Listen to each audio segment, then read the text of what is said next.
Yes, sir. Welcome in, everybody, to a brand new edition of the Dream Wager, episode 289 on this lovely July 22nd. Shout out my sister, her birthday today, 22nd, 2023. As always, I'm your host, D-Rock, and joining me, our NBA guru, partner in crime, Elvis Acosta. E, how you doing today, kid? I'm doing great, Dill. Lovely Saturday morning, coming to you live from Jersey. Dylan's still now in Minnesota, so your boy holding the fort down back here in Jersey. But we're doing great, Dylan. Ready to break down the AFC South. Yes, sir. Got a loaded show for everyone today. We'll recap anything that happened during the week. We got some baseball plays in the beginning. Great interview with Munaf Manji of the Sports Gambling Podcast Network. He helps us break down Texans and Titans. And then a little extra bet on the end. We'll talk about a little WNBA towards the end. But Elvis, no signing of any of the three key running backs, Saquon, Pollard, or Josh Jacobs still. But veteran Melvin Gordon reached a one-year deal with the Baltimore Ravens.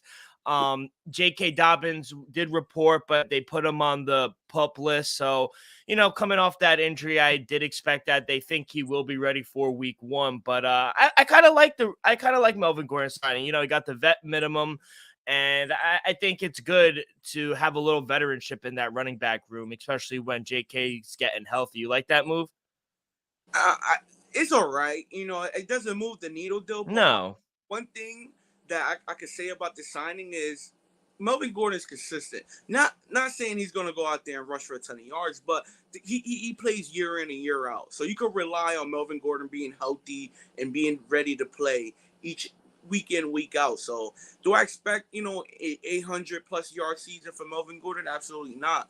But would it shock me if Melvin Gordon, gets, 3 to 5 touchdowns this season in the end zone when, a running back or two is hurt and he goes in there and rush for like 50, 70 yards in a game? It wouldn't shock me at all. So I think from what we've seen recent history from the Ravens, how they've been riddled with running back injuries, especially these last two seasons, I'm glad to see that they went out, got some insurance like a guy like Melvin Gordon. Now they're pretty deep in the backfield because we've seen the past 2-3 seasons, year after year, the Ravens just get every running back ends up getting hurt throughout the season. So I'm just glad that they're able to have a fallback plan and a veteran like Melvin Gordon.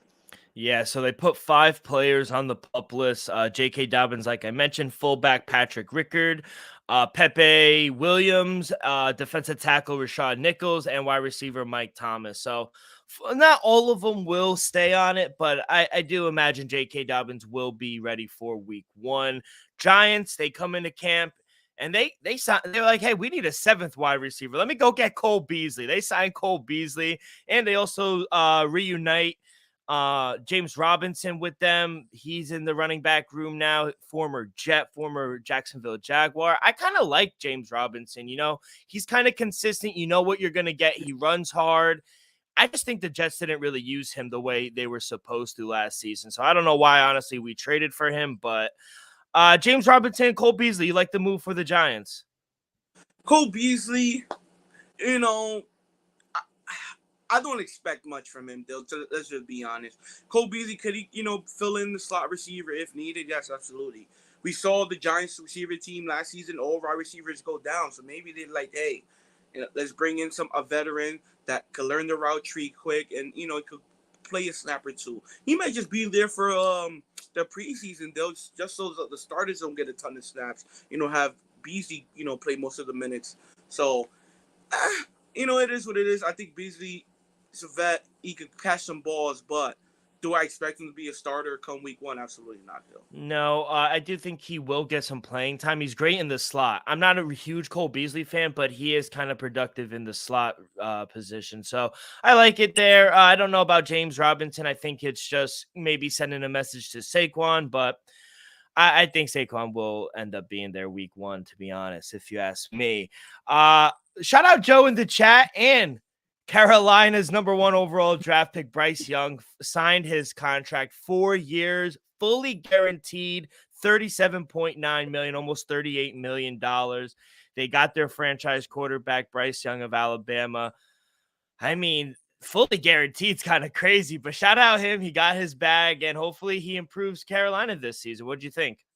For $9 million a year deal, basically, I think it's not that big of a deal. I think it's a good deal for both sides. At the end of the day, the rookie contract is kind of very, very team friendly. You know, you're getting a top prospect for basically less than $10 million a year, and then maybe he could ride his wave. We saw it worked for the Seahawks when they had Russell Wilson on a rookie deal. They ended up going to 2 Super Bowls on his rookie deal. So, Yeah. hey, maybe 2-3 years from now when he's still in that rookie deal, we'll see something. But they'll for to get a rookie for $9 million who's could potentially be a star in the NFL, I think is a great deal. Yeah, I do too. And that's the time to build. That's when all I'm, the teams want to build I'm kind with of your rookie. surprised how low for a quarterback is in the first round. I'm surprised they don't get at least something close, at least to 15, 20 mil. Well, you have to build, like you said, this is the time to build around the team. That's how the Legion of Boom Seahawks, that's how they won with Russ on his rookie contract. And when they ball out for 2-3 years, you're gonna get Jalen Hurts money. Yeah, You know what I mean? Your next contract's gonna be huge. So I think he has the potential to get a big contract. He has a good run game in Miles Sanders that they traded for. So we'll see. I think they need more help on the wide receiver end, but I like what they're doing in Carolina. And then lastly, the Washington Commanders sell. Finally, it's an end of end of an Dan era. Snyder, end of an era, Dan Snyder. But everyone that I've talked to, people that I know down in the DMV, he was just awful owner. He was bad. It was a unanimous vote by all of the owners, and now they're gonna change the name again. I still vote it's the Redskins, to be honest. They need to go back to the Redskins. I think that's the best name. Honestly, I like the Washington football team better than the Commanders, Yeah, to be the honest. football team was pretty good. Definitely better than the Commanders. I would like to see the Redskins again, but I understand politically why. It's a lot of sensitive people in America nowadays. But to me, at the end of the day, to me, it represents them. You're giving them you know, still the Redskins. I don't know. It's just to me, it's people take it a very offensive. To me, it's not offensive at all. It's just a football team. It's a logo. Yeah. So, like the Chiefs, Kansas City Chiefs shouldn't be called the Chiefs no more. Yeah, Atlanta Like Braves. they have it to the Guardians, like the Cleveland Yeah. Indians. Like, bro, the word Indian is not offensive. Don't get me wrong; it might be offensive to a lot of people. I understand that, and that's why I understand politically correct. I understand why they made the name change, but people. My thing was they took a poll and they asked Native Americans down in Washington and Baltimore and Virginia area, and 86% of it said the name didn't really bother them. So if the majority of people of their culture said that they didn't bother them, I think who are we to go and try to change the Dylan, we name? know. Trust me, I think we both know who the people that were complaining about a name that got nothing to do with them. So there are potential names out there. So it's Washington and they put DC Football Club.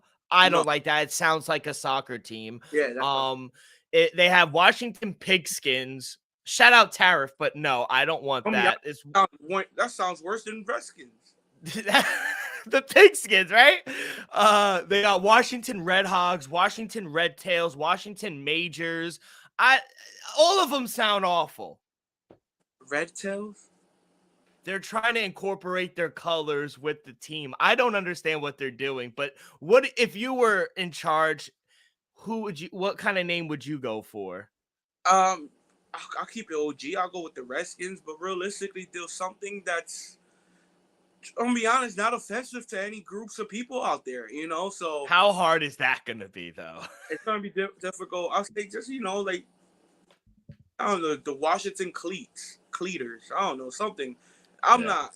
I'm not gonna come up with a name off the dome. I wish I'm able to, but I don't know, Dill. It got to be something catchy, something that's gonna pop, something that's gonna look good on a jersey. Because the Commanders ain't it. I don't know who came up with it. Commanders ain't it, and I understand why the Washington Redskins can be about. Yeah, no, it honestly is awful that they can't find a name, and it's actually funny that these people are trademarking the name, so why the football team can't actually get it. So funny there, but yeah, slow news week in the NFL, gearing up for training camp. So some teams reported. I know the Jets were the first team to report. Only a few people were put on the pup list, so looking good. Aaron Rodgers, Garrett Wilson, they look good so far. And yeah, I can't wait So to see far, them. one So day far. it look Nah, good. not one day. It One, look one good. week. 1 week, baby. They have But crazy. let's transition. Let's get into these plays. Got a doubleheader. Game resumed. Excuse me, with the Mets and the Red Sox. It was pouring out in Yeah. Boston yesterday. They were doing slip and slides in the hallway in the stadium. But I got a few plays. Elvis, I'll let you lead it off. What is your first play of the day?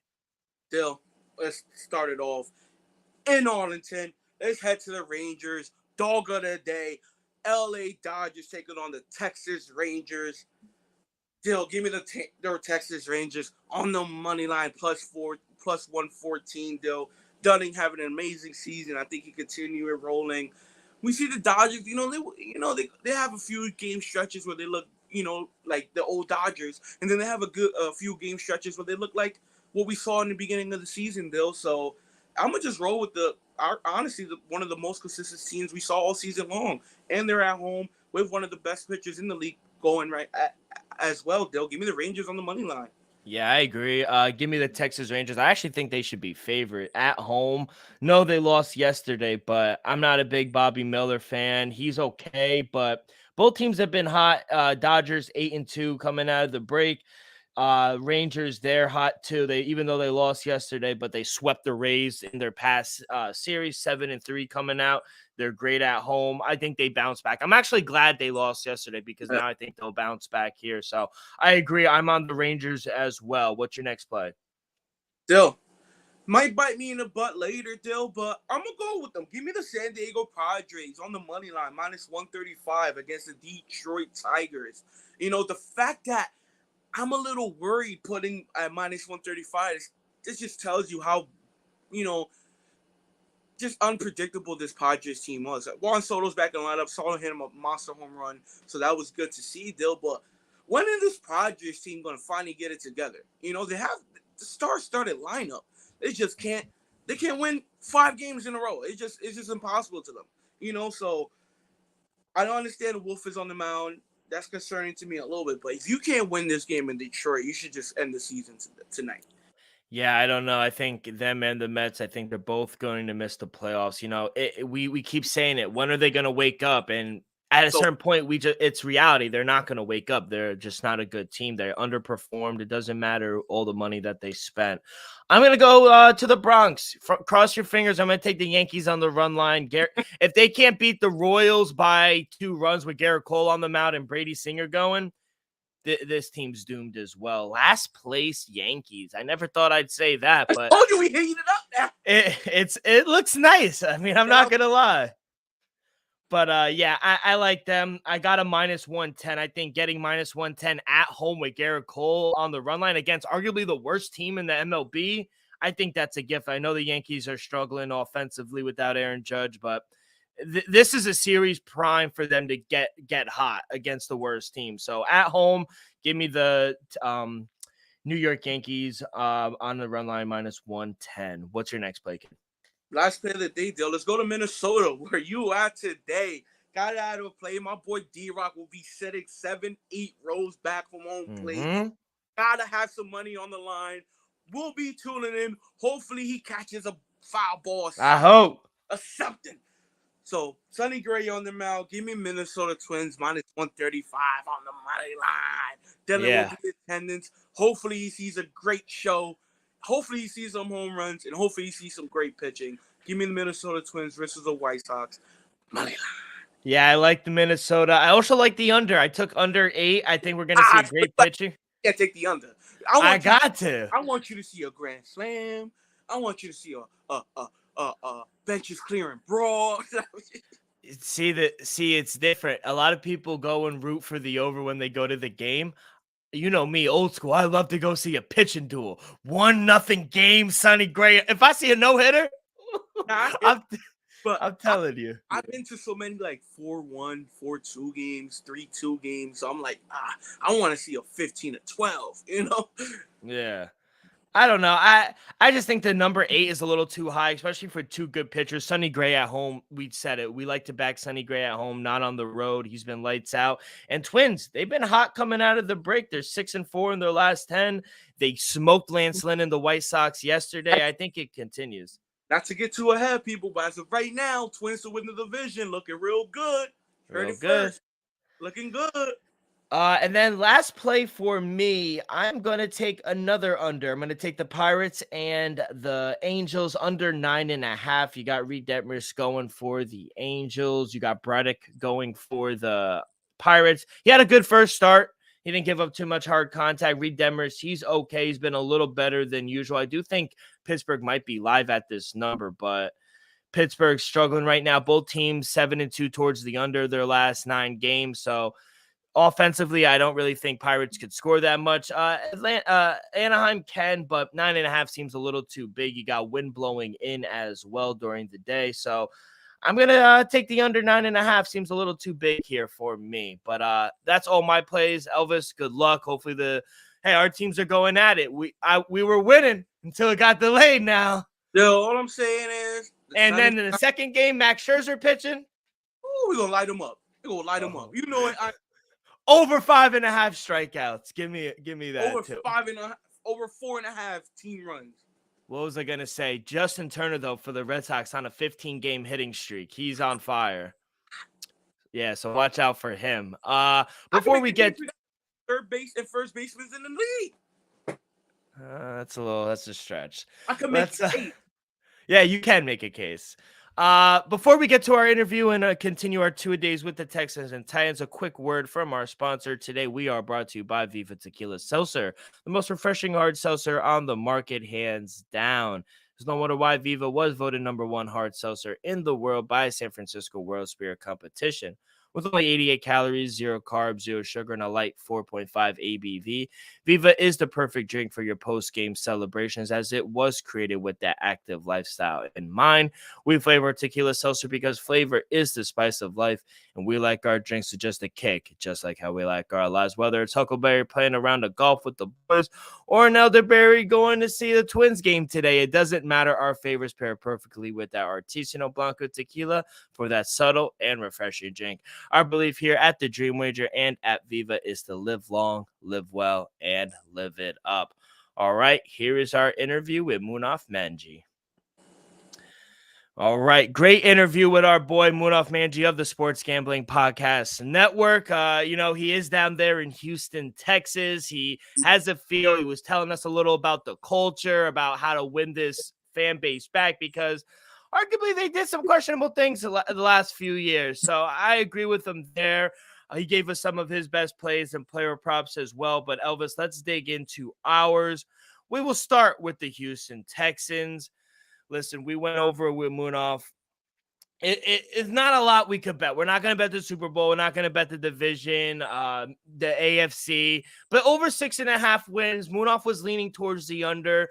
If you do feel golly and you think they could get 7 wins, it is sitting at plus money. But what are you looking at for Houston Texans?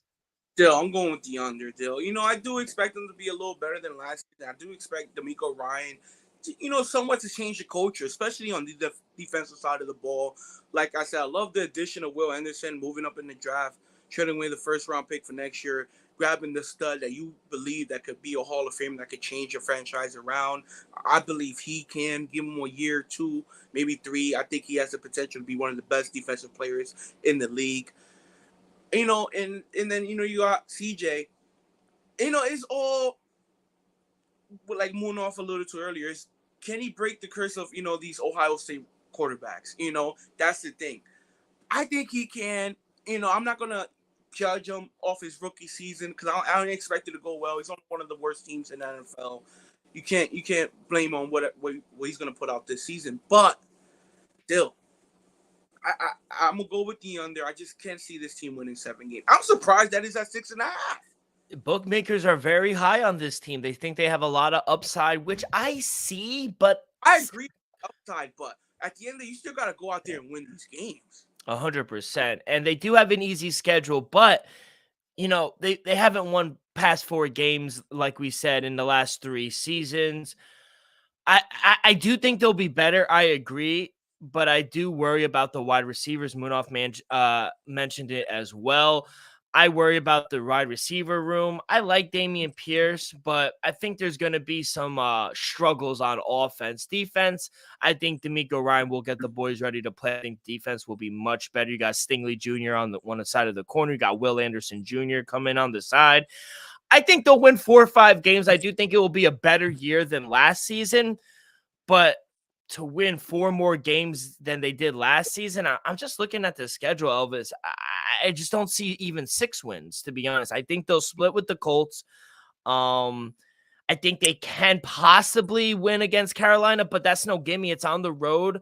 Maybe they have a chance. This is they're only favored in 3 games. They're favored against Tampa Bay at home. Maybe they could beat Tampa. Arizona, they're rebuilding. Maybe. I give them splitting with Arizona. I give them a shot to beat Tampa. I give them a shot to beat the Colts. I give them a shot to beat the Texans. The Titans. So I feel like they can split. I think they'll get swept by the Jaguars, but I'm pretty sure I'm confident enough they'll split everybody else in the division. So that's 3 games right there. Tampa, that's 4.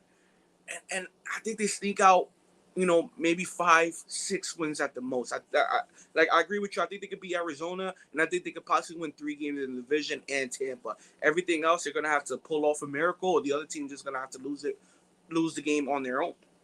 Yeah, so I don't think they beat Baltimore. I think they could beat the Colts, so that's 1. I agree. I don't think they split with Jacksonville. I think they get swept there. I don't think they beat Pittsburgh. I'm high on I'm high on Pittsburgh this season.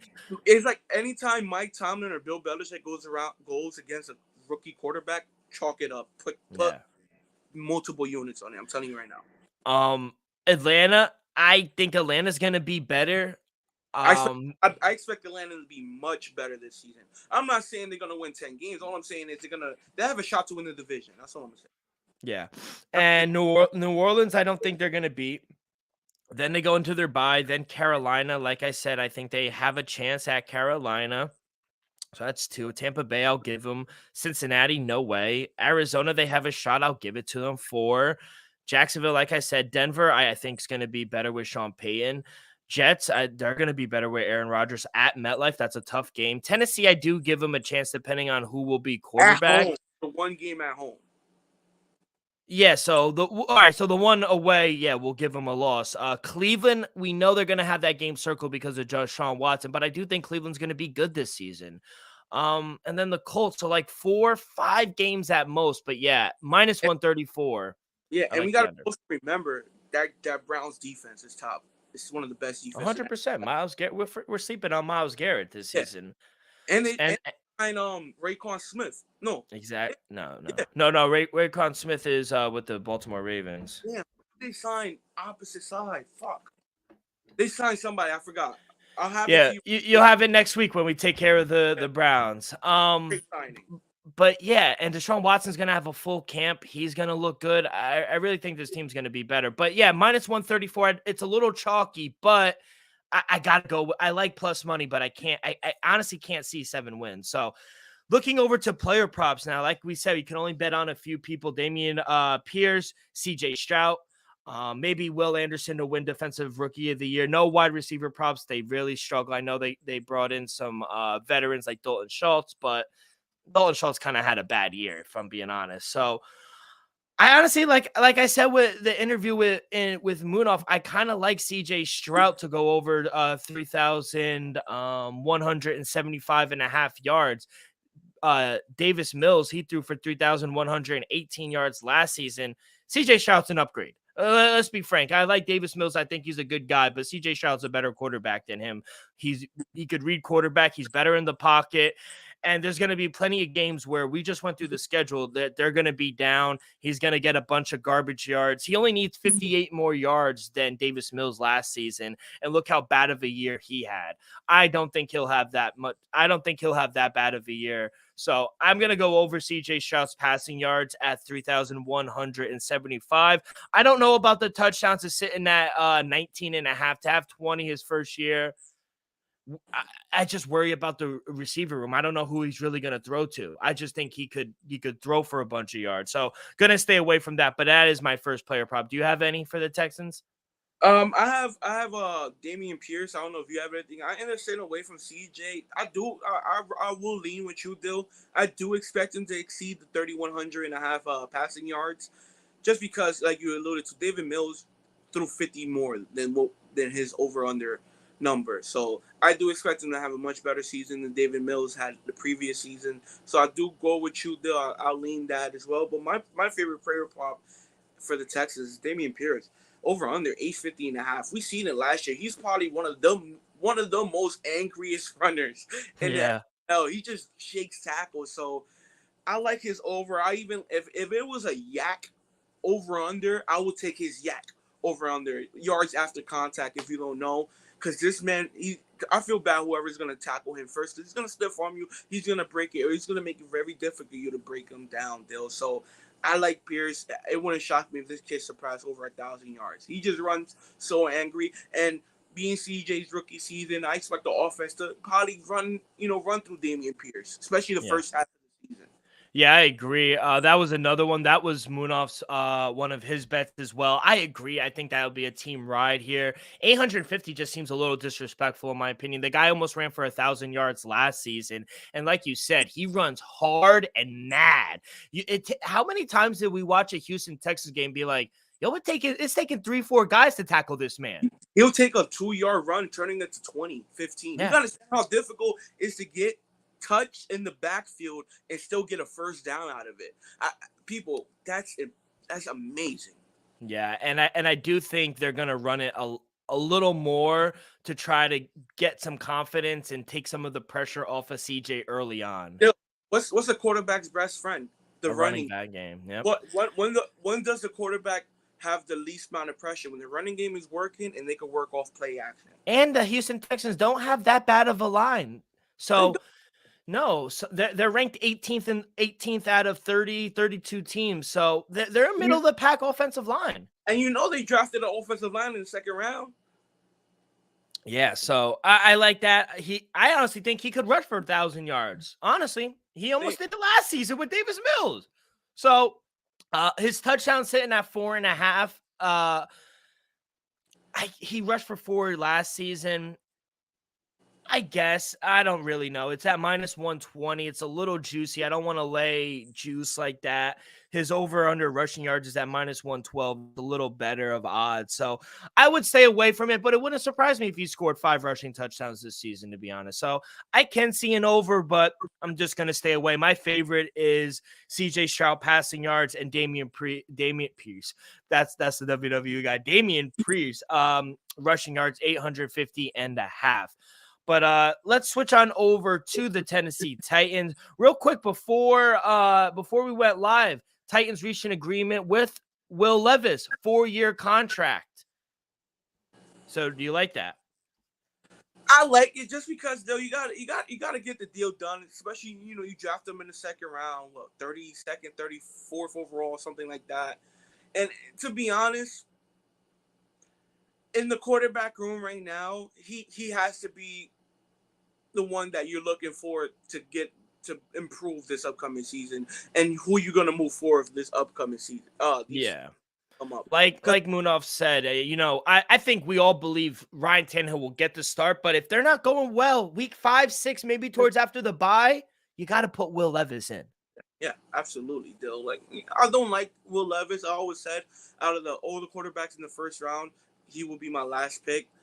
But, what you got in Tennessee, he might not be a major drop-off from Ryan Tannehill. Yeah, we'll see. I mean, the only way we're going to see is if we get actual footage on him. So we'll see how he plays. But Tennessee to win the Super Bowl, 60-1, very down there. To win the AFC, 45-1. They have the 4th longest odds. And to win the AFC South, they're the second team, plus 310, right behind Jacksonville. I really don't know. Let's talk. I think they have a shot because whenever we doubt the Tennessee Titans, Mike Vrabel gets the boys going.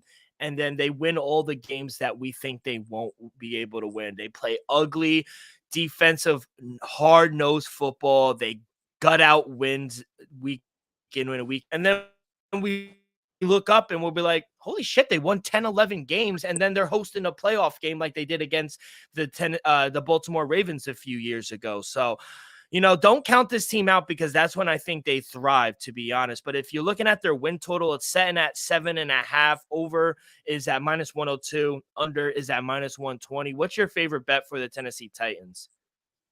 Dill, my favorite bet for the Tennessee Titans is a prop. Is a player prop, Dill. So if you want to start there, I'll be able to start right there. Well, let's start anything. Do you think they have a chance to win the division at +310? They do have this. I give them this, Dill. If it's not the Jaguars, it will be the Tennessee Titans. So let's give them that, Dill. If the Jaguars just resort to what they were a few years back, I do see Tennessee able to sneak it out at +310, Dill. It's just the big question mark is who's going to be starting and what we're going to see come week 1 on the field. Is it going to be Ryan Tannehill? Is it going to be Will Levis? I highly doubt it's going to be Malik Willis, but hey, it might be. You never know. But I think if it's Ryan Tannehill, Dill, from experience, continuity, and all that, I do give him a little better shot to win the division with Ryan Tannehill than Will Levis, Dill. But what we saw from Jacksonville and Trevor Lawrence, especially the last 6-8 weeks of the season and the round 1 of the playoffs, it's hard not to go with the Jaguars to win the division. So if Jaguars regress a lot, I do expect Tennessee to win the division, but I'm not gonna advise anybody to take it at +310. Yeah, I think they have a shot. And we'll see how Jacksonville, the second year of Dougie P and Trevor Lawrence, but I do like the over their win total 7.5. I see 8, 9 wins. I see maybe 10. I'm looking at their schedule. I think they could beat New Orleans opening week. I think they'll sweep Indianapolis. I think they could beat Atlanta. I think they could beat Tampa Bay. I think they beat Carolina. I think they sweep Houston. That's 8. And I think they have a shot at Seattle. That's 9 wins. I think they're very winnable games, and all of their tough games are at home. You get Baltimore at home. You get the Chargers at home. You get Cincinnati at home. The only tough road games, you get Seattle at home. You get Jacksonville, one of the games at home. The only hard games on the road, Miami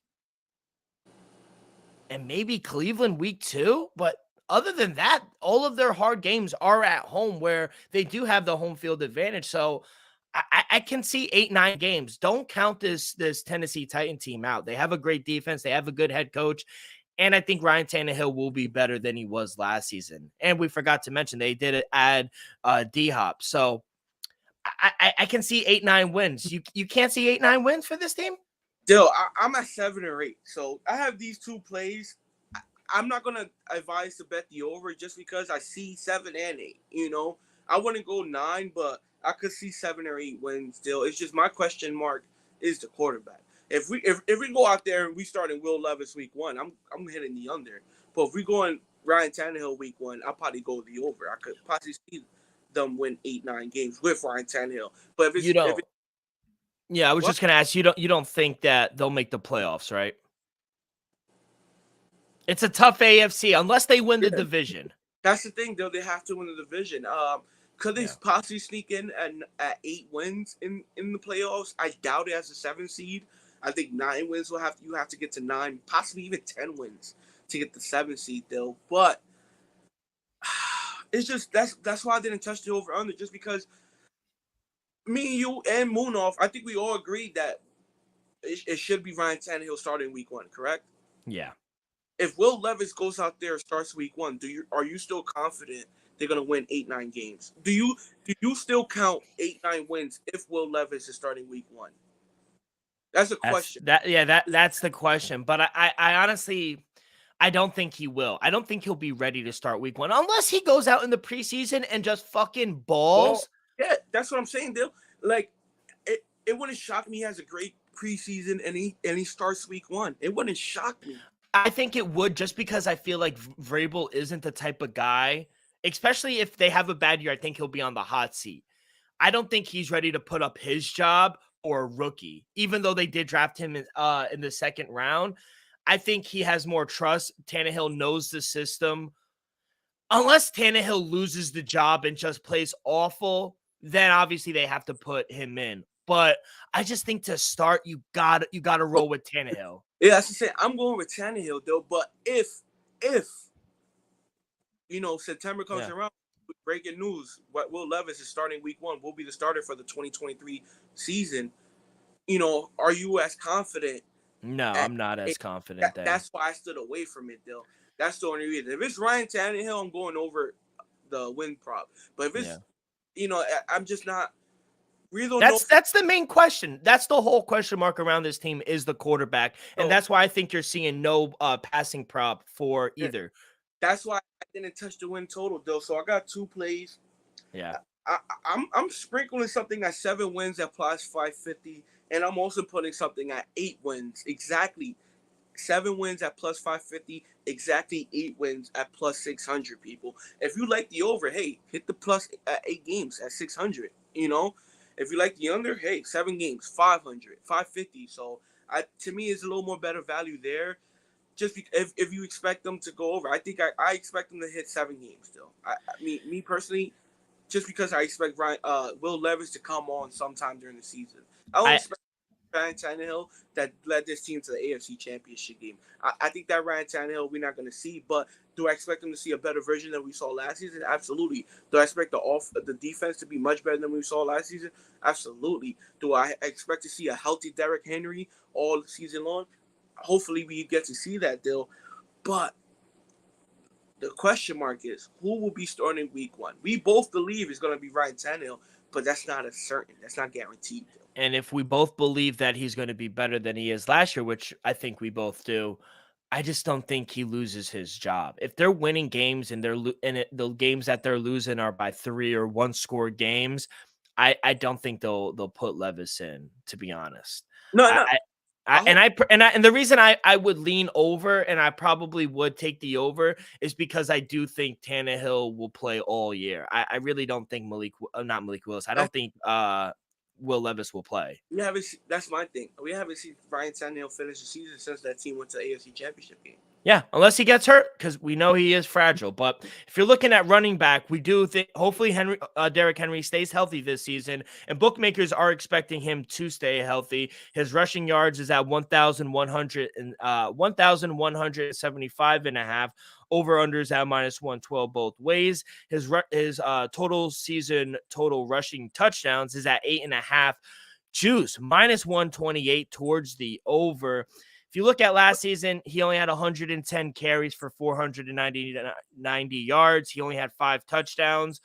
Last 2 seasons, he's kind of been hurt. He hasn't rushed for 1,000 yards since 2018, but 2018, I looked at the wrong year. Excuse me. Last season, he rushed for 1,538 with 13 touchdowns. Excuse me. I looked at his first season in the league. He rushed for 937 in 2021, 2,000 in 2020. That's the year he went crazy. 1,500 in 2019. I mean, this guy's just a 1,000-yard back. I mean, on pure principle, I have to go over. If he stays healthy, they have a good offensive line. And especially if we think Will Levis does come in, they're going to bring some of the load off of him and give it to Derrick Henry. I have to go over his rushing yards, and I have to go over his rushing touchdown, 8.5. He hasn't gotten under 8.5 since 2017. Even the down year in 2000, and I'm using air quotes as down, in 2021 when he rushed for 937 yards, he still had 10 touches on the ground. So I got to go over 8.5. I know it's a little juicy, but give me all of Derrick Henry's props. What about you? Still, I've got to agree with everything you just said. I ended up taking Derrick Henry plus 1,250. So go over 1,250 rushing yards at plus 130. I think he goes over this number. I expect him to exceed over 14, maybe 1,500 yards still, especially if Will Levis is in the backfield. I expect Derrick Henry to, have some 150, 200-yard games a couple times this season. Not going to shock. Probably has a multi, 2-3 touchdown games. Have a few of those. I'm going to go plus 1,250 rushing at plus 130. And then over 8.5 touchdowns at -120. I call it at -126. Still love it at -128. I even hammer it to about -140, -150, just because I expect him to get an end zone about 10 to 12 times.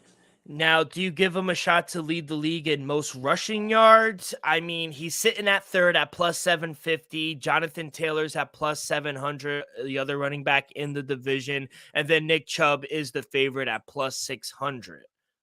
I think you always gotta put a little something on it, just because the running back position is just always a question mark. It's honestly a race who's going to play all 17 games. If you're telling me right now Derrick Henry's going to play 17 games, I believe Derrick Henry's going to outrun any running back in the NFL if he plays 17 games versus anybody else. That's my opinion. So if Derrick Henry goes out there and plays 15 plus games, I think he could lead the NFL rushing if he just plays 15, 16 games. Yeah, no, I agree. I think you could definitely see that. And I think it's worth a shot at +750.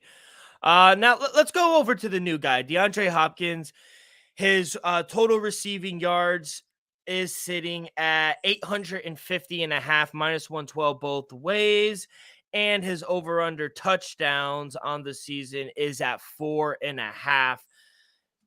Last season, didn't have the best season, 717 yards. He had 3 touchdowns. But previously, other than that, he had 8 touchdowns, 6 touchdowns, 7, 11, 13, 11 with Houston. I think I'm more inclined, honestly, Elvis, to go over 4.5, because I do think they're going to feed Derrick Henry. They didn't sign this guy for nothing, to not give either whatever quarterback they decide to go with. They didn't get D-Hop for nothing. They needed a number one. They got him. And I think 4.5 is a little disrespectful. I know he had 3, but he hasn't gone under 4.5 touchdowns since his rookie year in 2013, where he had 2 touchdowns. I have to go over 4.5 on principle, because I think they're going to feed DeAndre Hopkins. So I was a little worried on 850.5 receiving yards, just because, the last 2 years where Arizona was shaky. I really don't know. I kind of wanted to stay away, because with his first year with Arizona, he balled out. He had 1,400.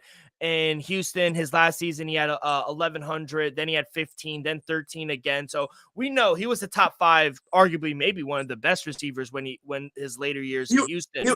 He was number 1 before Devontae Adams and Cooper Kupp came. Yeah. So I don't know. I'm more inclined to go over 4.5 than 850.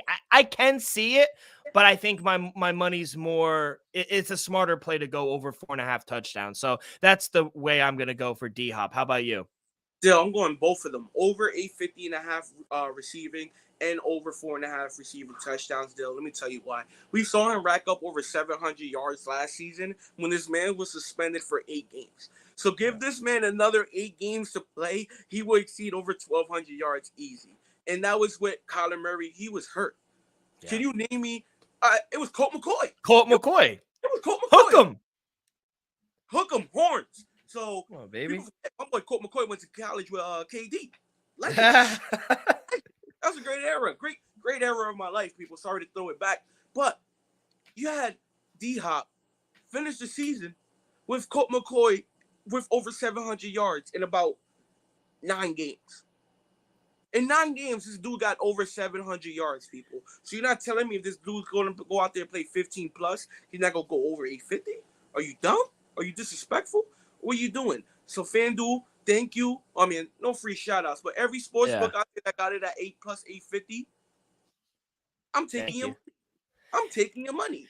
And I think you made a great point. I didn't even realize he got suspended. In the year in 2021, he only played 10 games. But when he's played 15, 16 games, and let's be honest, people, those are the last 2 years in 2021 and 2022 are the only years where he's missed time. Since coming into the league, he's played 15, 16 games. If he's playing and healthy that we know he can be, he's going to get 1,000 yards.